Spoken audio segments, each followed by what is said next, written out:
Oh, welcome back to another He Knows Ball with your boy Wally West, Big Walt, whatever you want to call me. Let's talk about the Pacers. I think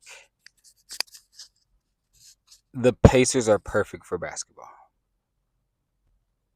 Okay, the Pacers are perfect for basketball. Let me tell you why. Um, Growing up, if you've ever played basketball, traditionally you have 12 to 15 people on the roster, typically 12, right? Just about all of them aren't able to really hoop, if we're being honest. We have a solid seven, and then two who are like learning the game, and then the rest is call them roster fillers, right? This is why I think the Indiana Pacers are perfect for basketball. They have a solid. Same with the OKC Thunder, but I already made my video about the Thunder, even though it really wasn't about the Thunder. The Pacers have a solid nine. They have good players, good to great players, and all of these players could fit on any teams. They still have Jarris Walker, who we haven't seen much of this playoffs, but he's young. He's 21, if I'm not mistaken. Um, yeah, I really like Indiana. And in relation to the Thunder, obviously, I think the Thunder has the better talent, but we saw last round the Knicks had the best player in the series, right? In Jalen Brunson. Jalen Brunson is better than Tyrese Halliburton.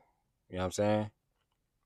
But not, and typically when you have the best player in the series, your team typically wins that, but that's not the case anymore. This is not the basketball that we're getting, right? The basketball we're getting is who has the best scheme. Who has the best scheme? Even on the cold night, even on the hot, and some people want to make the argument, oh, they're just hot. They're just on a hot run. So what? So what? I think realistically, uh, I'd probably go. I'm going 76ers.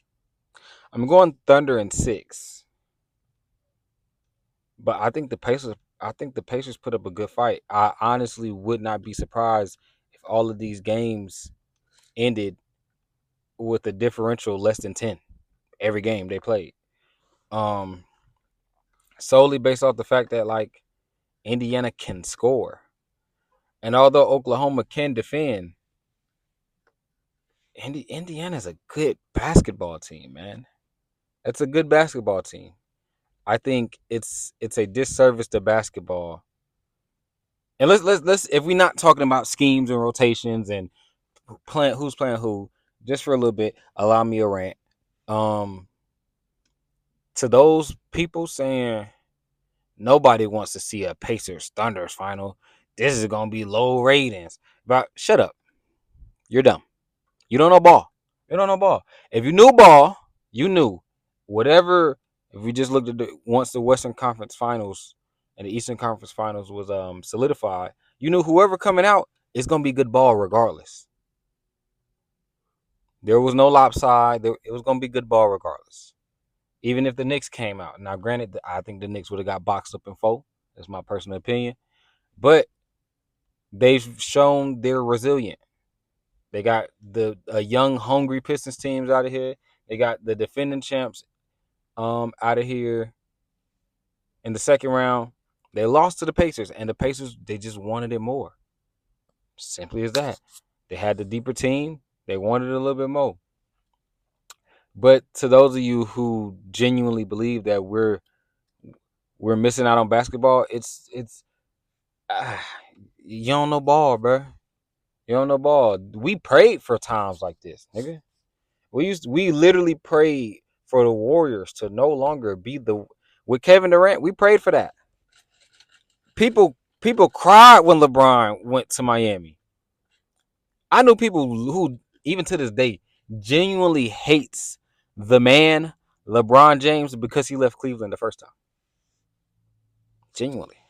Hell, when he first left, I didn't know no better. I was going along with whatever was the consensus in the NBA world. I ain't like his ass either. And then I got over it because I realized good basketball is the most important thing. So, and I'm a Laker fan. I understand the role that my team and big market teams have played, but I love this era. And the Indiana Pacers are one of the reasons I love this era. They play good basketball. And they got good basketball players on it. Miles Turner has been there a decade. A decade would be this summer for Miles Turner. He got drafted in 2015. Him, D'Lo, Cat, Book. Damn, Book. I'm gonna make a Phoenix Suns video probably tomorrow. I'm trying to get 2 videos out a day, but damn, Book. Miles Turner has been there for a decade, if not almost a decade, right? Um, I'm happy for him. I'm happy for him. Miles Turner is a solid player. Is a solid center.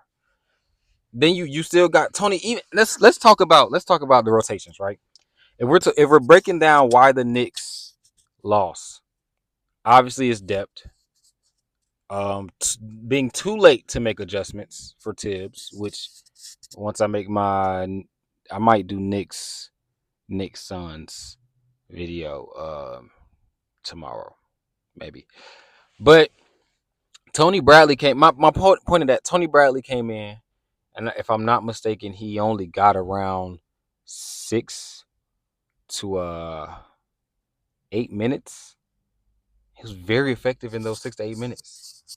His job wasn't foul Mitchell Robinson. His job was just to be a presence, and as for his role, he was Aaron Nesmith. If I'm not mistaken, the percentages could have went down because he did have a bad game. But if I am not mistaken, he's almost about 16 to 17 points in the playoffs. I hope my math is doing right. If not, you know what I'm saying, please correct me. But my point is Pascal Siakam has been great. Tyrese, even though he's had some bad games, he's always effective in those bad, like this playoff specifically. I think he had that one game he only scored 2 points. He was still a solid player. Like he moved on defense. He ain't the greatest defender, but 6'6", 190. He thin. Same, you know what I'm saying? So yeah, this is a good team. Obi Toppin has been good. Nembhard is literally my NBA comp. If you ever see me hoop, and hopefully I might get over my fear of being seen in public and post some clips of me hooping, I'm Nembhard, big dog. That's me. But Nembhard has been super solid. Ben Shepherd has came in and gave a lot of contributing minutes. You've had TJ McConnell, super solid backup point guard. You know, he can't shoot a three, and I hate his jump shot, but solid point guard. Like you have a roster. Thomas Bryant.